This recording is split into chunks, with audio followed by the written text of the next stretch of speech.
बिस्मिल्लाहिर्रहमानिर्रहीम। Section E से ही एक टॉपिक है स्मोकिंग का and substance abuse, drug abuse या अल्कोहल अब्यूज़ का।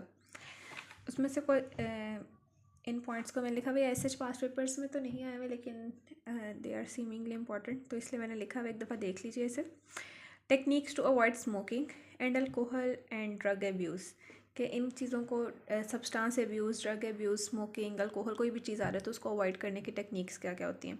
सबसे पहले तो डिस्ट्रैक्शन है कि अपने आप को डिस्ट्रैक्ट करें, या बाकी मतलब किसी हॉबी में इन्वॉल्व हो जाए, किसी और एक्टिविटी में इन्वॉल्व हो जाए, ताकि आपका ध्यान ना जाए। जितना पॉसिबल हो अपने आप को डिस्ट्रैक्ट करने की कोशिश करें। आप सिगरेट ना पिएं, आपके सामने ना हो, वो कोई और चीज़ में, एक्टिविटी में इन्वॉल्व हो। सेकेंड है डिले। अगर आप स्मोकिंग करते हैं तो दिन में अगर कोई पर्सन 5 सिगरेट पीता है तो वो उनका जो ड्यूरेशन है उसको आहिस्ता आहिस्ता डिले करने की कोशिश करे। सपोज़ वो एक सुबह पी रहा था, एक मतलब सुबह एक 6-7 बजे पीता है, फिर अगला जो वो सिगरेट रूटीन में पीता था वो 10-11 बजे पीता था, तो अब वो कोशिश करे कि जो उसने 10-11 बजे पीना था उसको डिले जितना पॉसिबल हो उतना कर सके। हो सकता है वो पहले 12 पे आए, फिर उसके बाद 1 पे चला जाए,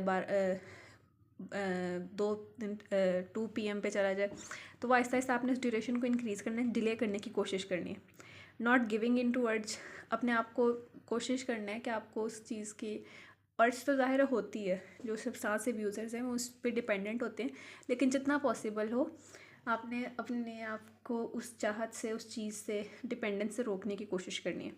डीप ब्रीथिंग, जब आपको फील हो कि you direly need that substance which you abuse, तो आपने डीप ब्रीथिंग करनी है। एस्केप यानी उस चीज़ से फ़रार होने की कोशिश करनी है, उससे दूर भागने की कोशिश करनी है। हम स्मोकिंग को ही लेके चलते हैं तो सिगरेट से आपने अपने आप को दूर रखने की कोशिश करनी है, अपनी स्मोकिंग की हैबिट से एस्केप करने की कोशिश करनी है। फ़िज़िकल एक्सरसाइज में इन्वॉल्व हों, फ़िज़िकल एक्टिविटीज़ में इन्वॉल्व हों, अपना एक एक्टिव लाइफस्टाइल अपनाएं, हॉबीज़ में इन्वॉल्व हों। पॉजिटिव स्टेटमेंट्स, लाइफ की तरफ आपका एक पॉजिटिव पॉइंट ऑफ व्यू होना चाहिए। Cognitive structuring and recommitting to benefits of quitting. उस पर्सन की हम कॉग्निशन को समझते हुए कॉग्निटिव थेरेपी करेंगे, या हम उसको बेनिफिट्स बताएं कि बार बार उसको याद दिलाएं कि अगर वो क्विट करता है स्मोकिंग तो उसके क्या क्या बेनिफिट्स होंगे। Doctor should not leave these patients on their own because they require support, guidance and constant patronage. इस तरह के जो से पर्सनस हैं उनको, जो एब्यूज़र्स हैं, सब्सटेंस एब्यूज़र्स हैं, ड्रग एब्यूज़र्स हैं, उनको उनके हाल पे नहीं छोड़ देना चाहिए। डॉक्टर को चाहिए कि वो उनके फॉलो अप रखे, उनको सपोर्ट करे, गाइडेंस प्रोवाइड करे। डॉक्टर के अलावा उनके फैमिली मेम्बर्स, फ्रेंड्स, डॉक्टर को से उनकी भी काउंसलिंग करनी चाहिए कि उसको ना एक सपोर्टिव इन्वायरमेंट प्रोवाइड करें, क्योंकि इस तरह के जो पेशेंट्स होते हैं, जो पर्सनस होते हैं, उनसे बहुत मुश्किल होता है।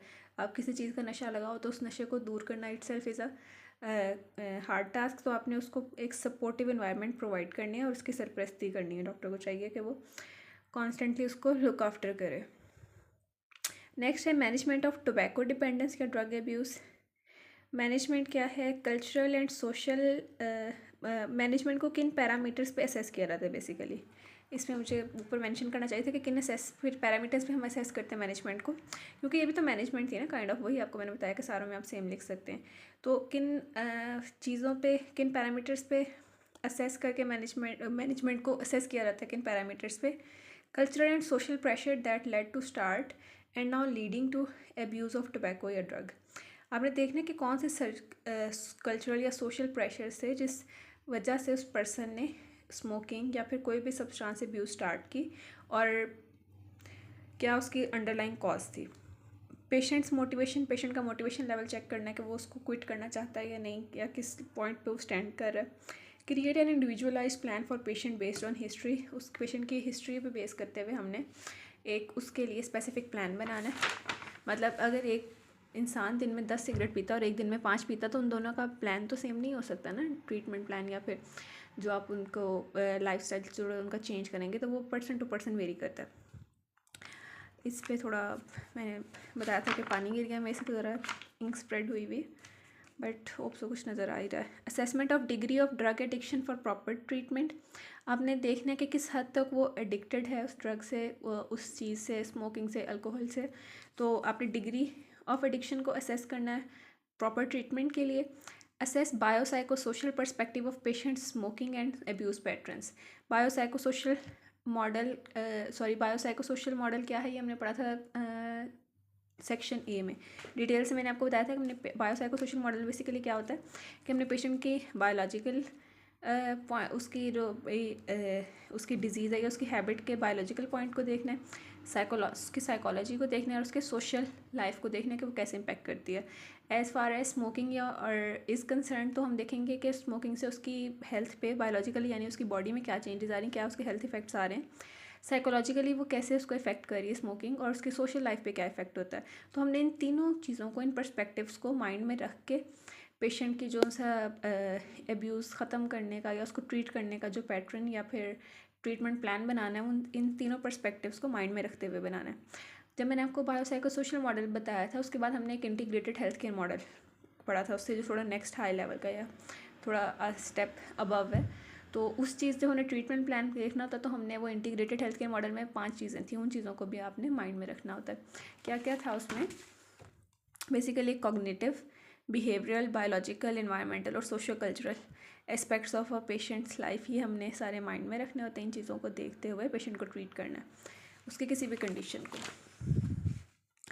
अब नेक्स्ट है, ये नेक्स्ट वीडियो में करवाती हूँ मैं, टॉपिक एक ही रह गया बस। अब फाइनली लास्ट पॉइंट है, मैं हर वीडियो में कह रही होती हूँ कि सब सेक्शन ही ख़त्म हो गया, बस इसका लास्ट पॉइंट है, बट आई डोंट नो ये क्यों इतना लेंथी हो गया। मुझे लग रहा था कि जल्दी कवर हो जाएगा। अभी भी मैंने कोशिश की है एज़ फार एज़ पॉसिबल मैं इसको बड़ा कंसाइज करके आपको बताऊँ, जल्दी जल्दी कवर कराना चाह रही थी मैं, बट बिकॉज मेरे अपने भी सेंड अप से मैंने उसकी प्रिपरेशन करनी है, लेकिन स्टिल इसमें काफ़ी सारी वीडियोज़ बन गई। अब ये फाइनली लास्ट वीडियो होगी इंशाल्लाह सेक्शन ई की, इसके बाद वाली लास्ट होगी मतलब।